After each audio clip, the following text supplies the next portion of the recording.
Hello students, welcome to modern institute of education. आज हम लोग क्लास 10th का साइंस को पढ़ने वाले हैं, है ना। क्लास 10th का साइंस को पढ़ने वाले हैं, जो हम लोग का चैप्टर 14 है। इससे पहले हम लोग 1 से लेके 12 तक पढ़ लिए, 13 तक पढ़ लिए, है ना।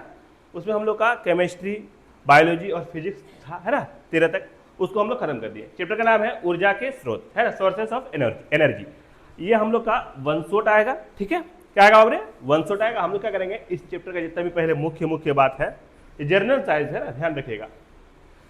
जितना भी जरूरी बात है उसको हम लोग खत्म कर देंगे, है ना, पहले। उसके बाद क्या करेंगे, जो 2026 में एग्जाम देने वाले दो बच्चा, है ना, उसके लिए क्या करेंगे, ऑब्जेक्टिव 2 नंबर वाला, 5 नंबर वाला क्वेश्चन आंसर को पूरा बढ़िया से समझाएंगे। तो ध्यान समझिएगा, है ना। इस चैप्टर से जितना भी डाउट रहेगा या कोई भी चीज़, इससे हम लोग का यहाँ पे खत्म हो जाएगा। हम लोग क्या समझते हैं इस चैप्टर से बाबू? देखो, ऊर्जा के स्रोत का मतलब क्या है? एनर्जी, मतलब जैसे पंखा चल रहा है, क्या चीज़ से चलता है ना, उस सब के बारे में जानेंगे। बल्ब जल रहा है, बिजली कहाँ से बनता है, ये सब के बारे में हम लोग इस चैप्टर में जानेंगे। तो प्रस्तावना, इंट्रोडक्शन क्या है? ऊर्जा, एनर्जी। ऊर्जा को क्या बोलते हैं? एनर्जी बोलते हैं। जीवन के लिए आवश्यक है। क्या बोले? आवश्यक है। जीवन के लिए क्या है? आवश्यक है। अगर लाइन नहीं रहेगा तभी हम लोग पंखा नहीं, बल्ब नहीं चला पाएंगे, बोर्ड्स कैसे पड़ेगा, है ना बाबरे। बहुत जरूरी है। हम खाना पकाने, परिवहन, प्रकाश, उद्योगों और खेती में ऊर्जा का उपयोग करते हैं कि नहीं करते? खाना बनाते हैं तो उसमें भी ऊर्जा, क्या चीज का ऊर्जा लगता है? ईंधन ऊर्जा लगता है। कोयला से खाना बनता है, लकड़ी से ऊर्जा बनता है ना बाबरे, उसी को हम लोग एनर्जी बोलते हैं। ऊर्जा के बिना कोई भी कार्य संभव नहीं है, इसलिए सही ऊर्जा स्रोत का चुनाव बहुत जरूरी है, ठीक है। ऊर्जा हम लोग को बहुत तरह से मिलता है, उसी के बारे में हम लोग पूरा बेहतरीन से समझेंगे, है ना बाबरे। तो एक अच्छा ऊर्जा स्रोत, गुड सोर्सेस ऑफ एनर्जी। एक अच्छा ऊर्जा स्रोत में ये गुण होने चाहिए। क्या और क्या गुण होना चाहिए बाबरे? सस्ता और आसानी से उपलब्ध हो, आसानी से परिवहन किया जा सके, अधिक ऊर्जा दे, पर्यावरण को नुकसान ना पहुंचाए, दीर्घकालीन रूप से उपलब्ध रहे। ये क्या है? हम लोग का अच्छा ऊर्जा का स्रोत है ना बाबरे।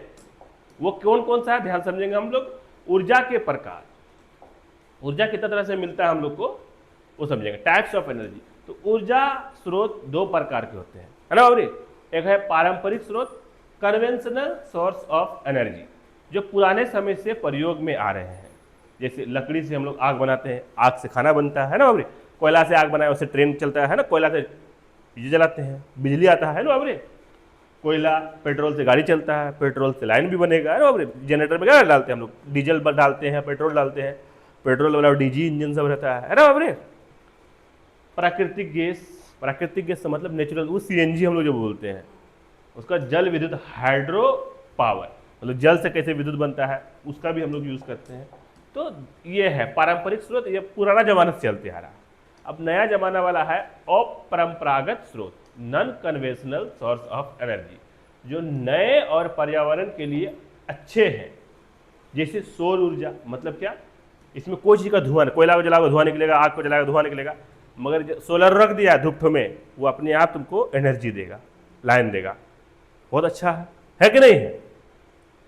पवन ऊर्जा, मतलब तुम बड़ा बड़ा ये पवन चक्की सब लगा दिया, ऐसे करके खड़ा कर दिया, हवा जितना स्पीड देगा वो पंखा घूमेगा, तो क्या होगा, वो क्या निकालेगा? ऊर्जा बनाएगा। वो भी बहुत अच्छा है ना बाबरे। भूतापीय ऊर्जा, जमीन के अंदर से निकालता है ऊर्जा। ज्वारीय ऊर्जा है ना, ज्वारीय ऊर्जा मतलब समुद्र के नीचे में पंखा लगा देता है, वो सब भी दिखाएगा भी तुम लोग को। परमाणु ऊर्जा, न्यूक्लियर बायो है, न्यूक्लियर एनर्जी, परमाणु ऊर्जा भी। उधर बायोगैस तो सबसे आसान गांव वाला के लिए, गांव वाला हम लोग अगर चाहेंगे तो आराम से हम लोग गैस बना सकते हैं, है ना, बहुत आसान है। तुम लोग को बताए भी थे एक बार, तो सब बताते चलेंगे अभी हम लोग। पारंपरिक ऊर्जा स्रोत का विवरण, है ना बाबरे, जो पुराना जमाना से चलते आ रहा है। तो हम लोग पुराना जमाना से लकड़ी से खाना बनाते हैं, लकड़ी से आग भी बन सकता है, आग बनेगा तो ऊर्जा बन जाएगा अपने आप, है ना बाबरे। सबसे पुराना ऊर्जा स्रोत है ना लकड़ी। लकड़ी को जला के हम लोग आग बनाते थे। ग्रामीण क्षेत्रों में ईंधन के रूप में उपयोग होता है, यहाँ पे होता है कि नहीं होता है? नुकसान क्या है बाबरे? पेड़ों की कटाई, उससे पेड़ कटता है तब ना लकड़ी आएगा बाबरे। वनों का नाश होता है। दूसरा बात है, जो तुम जला रहे हो धुआं निकलता है, वो हवा गंदा करता है ना। तो बहुत सारा नुकसान भी है इससे। किससे? लकड़ी का ईंधन से, ठीक है। अगला देख लेते बाबू हम लोग यहाँ पे, कोयला। कोयला क्या बाबरे? कोयला को हम लोग क्या बोलते हैं बाबरे? काला सोना बोलते हैं। क्या बोलते हैं बाबरे? काला सोना। कोयला काला सोना कहा जाता है। उद्योग क्या होता है बाबरे? यहाँ पे उद्योग में यूज होता है, बड़ा बड़ा फैक्ट्री में इसको लगा के बनाता है। रेलवे और बिजली घरों में उपयोग होता है। अब तो सब लाइनें से होने लगा, डायरेक्ट क्या करने लगा, कोयला को डायरेक्ट बिजली बनाने लगा, बिजली से डायरेक्ट हम लोग के गाँव में भी अभी कोयला से ही ना बनता है वो बिजली हम लोग के यहाँ पे। नुकसान क्या है, कोयला जलेगा तो क्या करेगा, वो धुआं निकलेगा, प्रदूषण फैलेगा, है ना, सांस लेने में दिक्कत हो जाएगा, बहुत सारा बीमारी भी होता है कोयला से, ईंधन से, है ना उसका। ठीक है, पेट्रोलियम, पेट्रोलियम जानता है कि हम लोग, पेट्रोल जानता कि नहीं जानता?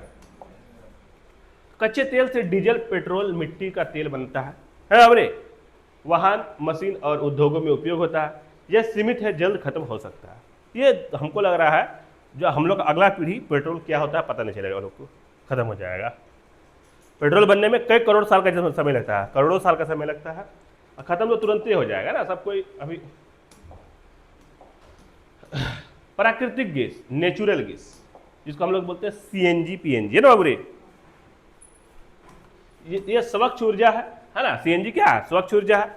इसमें तुमको जैसे पेट्रोल वाला टेम्पू उम्पू में देखना धुआं निकलेगा, मगर सीएनजी वाला में एक जगह धुआं निकलता है, देखा है तुम लोग कभी? कभी नहीं निकलेगा। उसके बाद घरेलू गैस सीएनजी पीएनजी के रूप में प्रयोग होता है। तो हम लोग जो यूज़ करते हैं गैस घर पे, वही हो गया हम लोग का पीएनजी, और जो हम लोग का गाड़ी उड़ी में यूज़ करते हैं वो सीएनजी हो गया ना, कार्बन नाइट्रोजन गैस। पर्यावरण को कम नुकसान पहुंचाता है। अब तुम मान के चलो, सीधा सीधा समझो, तुम घर में खाना बना रही है ना बाबरी, लकड़ी में जगह बना रही चूल्हा, है ना, उसके बाद क्या बोलते, उसमें कितना धुआं निकलेगा, चूल्हा वाला में बनाई खाना कितना धुआं निकलता है, वही गैस में बनाएगी एक को धुआं निकलेगा ना, बर्तन गंदा होगा ना कुछ होगा, तो क्या होता है। मगर यही होता है जो यहाँ पे लकड़ी सस्ता है तो दिक्कत नहीं है, यहाँ पे फ्री में बन जाता है ना बाबरी, गैस में पैसा लगता है 1000-1200 रुपया। अब है जल विद्युत, हाइड्रो पावर, बहते पानी का ऊर्जा से बिजली बनती है, पर्यावरण के लिए सुरक्षित बड़े बांधों की जरूरत होती है ना बाबरी। तो देखो कैसे बनता है बिजली, हम तुमको बता देते हैं। जैसे यहाँ पे पानी बह रहा है एकदम पूरा स्पीड में, एकदम नदी में जा रहा है बह, यहाँ पे क्या करेगा, पानी जहाँ पे बहेगा एकदम, रेत जहाँ पे ज़्यादा रहेगा वहाँ पे क्या करेगा, मशीन लगा देता है। जैसे वो पानी उसी में जाएगा, बहुत स्पीड घुमाएगा, जैसे घुमाएगा वैसे क्या होगा, बिजली पैदा करेगा, वो अपना खींच के पावर हाउस में चले आएगा। समझ में आया? इस तरह करके बांध बना के क्या बोलता है, ये करता है, बिजली बनाता है। बहुत मेहनत लगता है, खाली ये नहीं है, और बहुत सारा सामान रहता है, घिसता है, घिसने से आग पैदा होता है। तुम खुद समझो, जो पत्थर घिसेगा तो चिंगारी फेंकता है ना, वैसे उतना स्पीड जो घूमता है तो उसमें लगा रहता है, पत्ती लगा रहता है, आग जो निकलता है उसी को करंट में बदल के अपना पावर हाउस में खींच लेता है ना बाबरे, सीधा सीधी। तो बहुत दिमाग लगता है इसके लिए। दूसरा है अपरंपरागत ऊर्जा, जो हम लोग के लिए बहुत आसान भी है और इसमें कोई गंदगी नहीं फैलता है। पहला है सौर ऊर्जा, सोलर एनर्जी, सूर्य से प्राप्त होता है ना बाबरे, सूर्य से प्राप्त होता है सोलर में, है ना बाबरे। पूरा बैटरी में आ गया, आप तुम जो चलाना चलाओ। ऐसा नहीं है, सोलर एनर्जी जो है ना बहुत बड़ा बड़ा पूरा हमारा छत में देखना, हम लगाएंगे, अभी तो क्लियर नहीं हुआ पूरा बात, तो यहाँ से लेकर पूरा छत में उतना बड़ा सोलर लगा देगा, उसमें एसी फ्रिज, तुमको जो चलाना है चलाओ, पूरा दिन भर धूप रहा, चार्ज हुआ दिन भर, उसके बाद रात में चलाओ, दिन एकदम कोई बिजली का बिल नहीं आएगा, तुम्हारा अपना है। हर एक बार पैसा लगेगा तुमको लगाने का। इसका उपयोग solar cooker, solar panel, solar heater में होता है, साफ और अनंत ऊर्जा देता है ना, इसमें बहुत अच्छा होता है। दूसरा है पवन ऊर्जा, इसी का बात कर रहे हैं तुम लोग, पवन ऊर्जा के बारे में। इसमें क्या करता है बाबरे, पंखा लगा देता है बहुत बड़ा बड़ा, तुम लोग को दिखता है छोटा छोटा, फिल्म में देखा होगा, वीडियो में देखा होगा, नहीं छोटा मोटा खड़ा कर दिया। जब जाओगे ना, एक पंखा, एक तो घर कितना बड़ा होता है, एक तो पंखा, 3 पंखा रहता है, एक तो हवा में घूमता है, इतना एक जगह घूमेगा तो लगेगा आंधी आ गया, एक बार घूमेगा तो पूरा हवा जो घूमेगा, यहीं पे मशीन लगा रहता है, ये यहाँ से पावर हाउस रहता है अंदर में, ये पावर हाउस कंजप्शन करता है, अंदर में रख लेता है पावर को, और वही देता है फिर गांव वाला को। हवा की गति से टरबाइन घूमकर बिजली बनाई जाती है। समुद्री तटों पर अधिक उपयोग होता है, यहाँ जहाँ पे समुद्र होता है वहाँ पे समुद्र लहर बहुत स्पीड से हवा चलता है, वहीं पे ज़्यादा उपयोग होता है इसका। एक बार स्थापित करने पे सस्ती पड़ती है ना बाबरे, तो लगाने में बहुत पैसा लगता है। ज्वारीय ऊर्जा, ज्वारीय ऊर्जा क्या होता है बाबरे, समुद्र के नीचे में ऐसा ऐसा लगा देता है ना बाबरे। अब जो रेत बहेगा, पूरा पानी स्पीड होगा, अपने आप घूमेगा, गन गन गन गन घूमेगा, यही क्या करेगा, एक दूसरे से जुड़ा रहता है, सबसे लास्ट में जो रहता है वहाँ पे मशीन में जो घूमेगा, बिजली पैदा करके लाके अपना पावर हाउस में कंजप्शन कर लेगा, रख लिया अपना घर में ना। तो समुद्र की ज्वार भाटा से प्राप्त होती है ज्वारीय ऊर्जा, है ना बाबरे, विशेष स्थलों पर ही संभव है, जहाँ पे बहुत ज़्यादा रेत उतरता है वहीं पे लगाता है। भूतापीय ऊर्जा, भूतापीय ऊर्जा क्या होता है, पृथ्वी के अंदर की गर्मी से ऊर्जा प्राप्त ज्वालामुखी क्षेत्रों में उपयोग होता है। तो ये क्या क्या है यहाँ पे, देखो यहाँ पर मशीन लगाया है और सबसे नीचे में गड्ढा करके जहाँ पे सबसे ज़्यादा हीट है, गर्म, अभी तो आदमी जाएगा तो जल के खत्म हो जाएगा, कोयला बन जाएगा, है ना। तो खोद के यहाँ पे क्या करता है, तार गिरा देता है और तार से यहाँ पे लाके अपना पावर हाउस में यहाँ से लेके चले जाता है और ये डायरेक्ट खंबा में देके बिजली देके चले जाता है घर घर में। बात समझ में आया, दिखाई दिया। ये क्या करता है, तार से लिया यहाँ से यहाँ, है ना, लेके यहाँ अपना पावर हाउस में चले गया, पावर हाउस से ग्रिड में देते हैं, ग्रिड से यही से ना आता है, सब से आता है हम लोग के घर में बिजली। तो ये सब होता है जहाँ पे ज्वालामुखी फटता है ना, वो सब जगह में होता है सब। परमाणु ऊर्जा, न्यूक्लियर एनर्जी, यूरेनियम और थोरियम से उत्पन्न होती है, बहुत अधिक ऊर्जा देती है। भारत में तारापुर, ककरापार और कुंडलकुलम आदि में केंद्र है इसका, है ना बाबूरी। तो ये परमाणु ऊर्जा है, परमाणु से बनता है ना बाबूरी। परमाणु सीधा से समझ, बायोगैस, क्या बाबूरी, बायोगैस। तो ये कैसे होता है बाबूरी, गोबर, पौधों के कचड़े और मल से बनती है बायोगैस, है ना। इसको क्या करना है बाबूरी, गड्ढा करके ऐसे करके, है ना, बायोगैस को गड्ढा करके इसके अंदर डाल दिया। हम लोग गांव में भी बना सकते हैं, तो घरेलू खाना पकाने में उपयोगी जो चीज़ होता है उसको, गोबर उबर जितना कचरा वचरा हो गया गांव में बहुत अधिक उपयोगी, सबको डाल दिया। उसका एक मशीन लगाता है वहाँ पे, जो गड्ढा में डाला और वहाँ से एक पाइप ले जाकर उस गड्ढा में छोड़ दिया, तो उसी पाइप से जो गैस निकलेगा तो वो मशीन गैस क्या करेगा, उसको CNG बना देगा, पानी बना देगा, तुम्हारा गैस सिलेंडर में भर दो, डायरेक्ट गैस बना लिया तुम लोग। तो थोड़ा सा ये जो मशीन जो है ना, ये मशीन का दाम बहुत ज़्यादा है, तो वह गैस बनाएगा। जो मेहनत है हर चीज़ में, इतना आसान नहीं है ना, इस टाइप का। यहाँ से पाइप लेके मशीन में लेके आया, मशीन पूरा पानी बना दिया, पानी का सिलेंडर क्या होता है, तो ले आकर सिलेंडर भर दिया, हो गया, बायोगैस बन गया। ऊर्जा संरक्षण, एनर्जी कंजर्वेशन, ये समझते हैं। ऊर्जा की बचत जरूरी है क्योंकि प्राकृतिक स्रोत सीमित है ना बाबरे। ऊर्जा बचाने के तरीके, बिजली का सही उपयोग करें, LED बल्ब का प्रयोग करें, वो लाल बल्ब नहीं यूज करना चाहिए, इसमें 9 वाट का रहता है एक ठो बल्ब, और लाल जो बल्ब रहता है एक ठो बल्ब 100 वाट का रहता है। सोलर ऊर्जा अपनाएं, है ना, सोलर से अपना घर बना के ही करें, पैसा लगता है। सार्वजनिक परिवहन का उपयोग करें, वनों की रक्षा करें। निष्कर्ष क्या निकलता है बाबू इस चैप्टर का, ऊर्जा का सही और संतुलित उपयोग ही हमारे भविष्य की पूंजी है ना बाबू। हमें नवीकरणीय रिन्यूएबल ऊर्जा की ओर बढ़ना चाहिए ताकि पर्यावरण और भविष्य दोनों सुरक्षित रहे, है ना बाबू। बात समझ में आ गया, बोलो हाँ या ना। पूरा समझ में आ गया कैसे कैसे ऊर्जा बनता है, पूरे A to Z।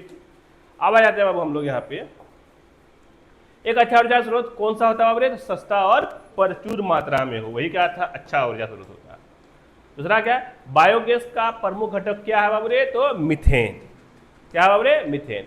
सौर ऊर्जा का स्रोत क्या है बाबू, तो सूर्य। सौर ऊर्जा मतलब सोलर एनर्जी। तो कहाँ से मिलता है सोलर में बाबू, धूप से मिलता है ना बाबू। जल विद्युत ऊर्जा किससे प्राप्त होता है बाबू, तो बहते जल से। कोयले किस नाम से जाना जाता है बाबू, तो काला सोना। परमाणु ऊर्जा किससे उत्पन्न होता है, तो यूरेनियम और थोरियम से। पवन ऊर्जा किससे प्राप्त होता है, तो हवा की गति से पवन ऊर्जा प्राप्त होता है। बायोगैस कहाँ अधिक उपयोग होता है, तो गाँवों में। कौन सा ऊर्जा स्रोत प्रदूषण रहित है, तो सौर ऊर्जा, इसमें कोई प्रदूषण नहीं होता है। भारत में परमाणु ऊर्जा केंद्र कहाँ है बाबू, तो तारापुर में। ऊर्जा क्या है, पहला क्वेश्चन। तो कार्य करने की क्षमता को क्या कहते हैं बाबू, ऊर्जा कहते हैं। पंखा है, इसमें लाइन देगा तो घूमेगा, नहीं घूमेगा, तो कार्य कर रहा है, इसी को क्या कहेंगे बाबू, हम लोग ऊर्जा कहेंगे। अजमीन हिलाना नहीं है ना। एक अच्छा ऊर्जा स्रोत किन गुणों से युक्त होना चाहिए, तो सस्ता प्रचुर मात्रा में उपलब्ध, परिवहनीय, अधिक ऊर्जा देने वाला, प्रदूषण रहित होना चाहिए।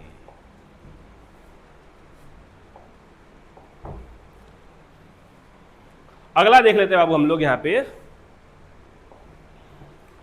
पारंपरिक और अपरंपरागत ऊर्जा स्रोतों में अंतर बताइए।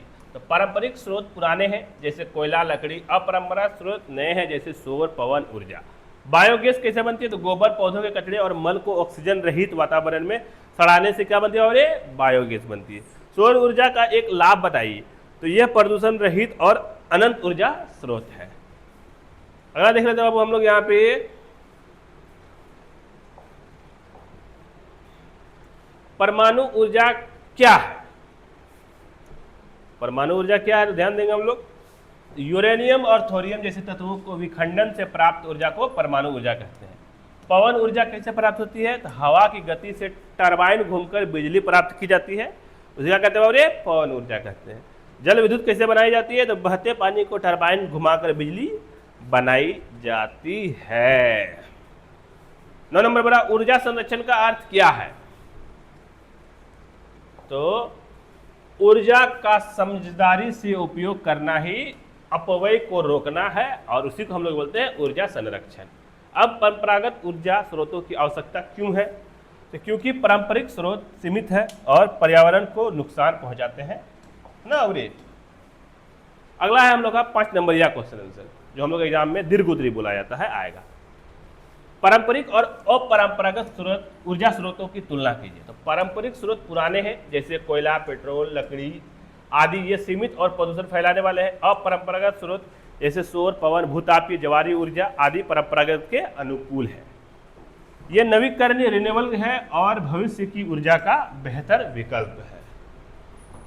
अगला आ जाता हूं 2 नंबर, सौर ऊर्जा के लाभ और उपयोग बताइए। तो सौर ऊर्जा का लाभ और उपयोग क्या हो जाएगा? सौर ऊर्जा स्वच्छ, नवीकरणीय और असीमित है। इसका उपयोग solar cooker, solar heater, solar panel में होता है। इससे बिजली उत्पादन भी संभव है। यह पर्यावरण को प्रदूषण से बचाती है।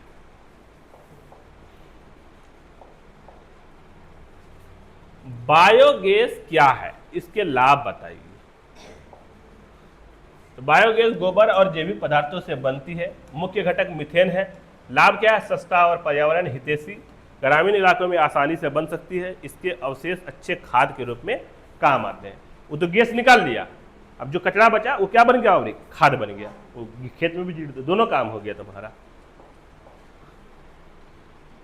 जैविक खाद बोलता है उसको। तो तेरा खाद भी हो गया, तुम अपना ऊर्जा भी बना लिया।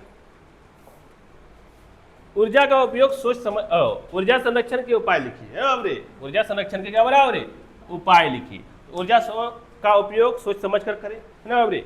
अनावश्यक बिजली का उपकरण बंद रखें, जैसे तुम रूम में नहीं फालतू का पंखा वंखा चला कर रखिए, ऐसा नहीं करना चाहिए। सार्वजनिक परिवहन का प्रयोग करें। सौर ऊर्जा और एलईडी बल्ब अपनाएं। वनों की रक्षा करें। अगला क्वेश्चन है हम लोग का 5 नंबर, लास्ट क्वेश्चन कह रहा है परमाणु ऊर्जा क्या है? इसके लाभ और हानियां बताइए। परमाणु ऊर्जा यूरेनियम और थोरियम के विखंडन से प्राप्त होती है। लाभ क्या बाबू इसका? बहुत अधिक ऊर्जा देती है, कम मात्रा में ईंधन से अधिक शक्ति मिलती है। हानियां क्या है? रेडियोधर्मी प्रदूषण का खतरा होता है, स्थापना महंगी होती है, सुरक्षा की अधिक आवश्यकता होती है। यहाँ पे होता है क्या बाबू, हम लोग का ये चैप्टर क्या हो जाता है? द एंड हो जाता है। बाद बाकी हम लोग का और 2 को चैप्टर बचा हुआ है ना, 13, 14, 15 होगा शायद, 2 या 3 को चैप्टर बचा हुआ, तो हम लोग बहुत जल्दी इसको हम लोग क्या करेंगे? खत्म कर देंगे। ध्यान से पढ़िए, मन लगा के पढ़िए। आप लोग का एग्जाम और 2-3 महीना बचा हुआ है ना। लक्ष्य ले लीजिए 450 नंबर से कम नहीं लाना है हम लोग को, है ना। कोई भी दिक्कत होता है कमेंट कीजिए, पूछिए, है ना। मिलते हैं हम लोग इसके बाद वाला चैप्टर में बहुत जल्द। तब तक के लिए शुक्रिया। खोल दो अब रे।